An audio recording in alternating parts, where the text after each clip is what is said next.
ராமேஸ்வரம் ராமநாத சுவாமி கோவில் உண்டியல் காணிக்கை 1,67,00,000.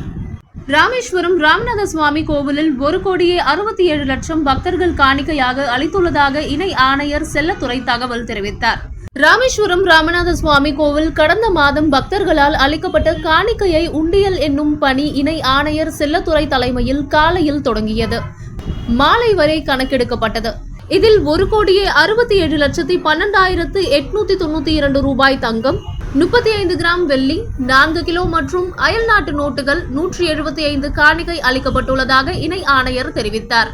உண்டியல் என்னும் பணியில் சிவகங்கை மண்டல இந்து சமய அறநிலைத்துறை உதவி ஆணையர், தக்காரான சிவகங்கை மண்டல இணை ஆணையரின் பிரதிநிதி ராமநாதபுரம் முதுகுளத்தூர் ஆய்வாளர்கள், உதவி ஆணையர் ரவீந்திரன், செயல் அலுவலர் முத்துசாமி, கோட்ட பொறியாளர் மயில் வாகனன், உதவி பொறியாளர் ராமமூர்த்தி, மேலாளர் வெங்கடேசன், பேஷ்கார்கள் கமல்நாதன், பஞ்சமூர்த்தி, நாகராஜன், முனியசாமி, உழவாரப்பணி ஆன்மீக குழுவினர், வங்கி பணியாளர்கள் மற்றும் கோவில் பணியாளர்கள் உண்டியல் எனும் பணியில் ஈடுபட்டனர்.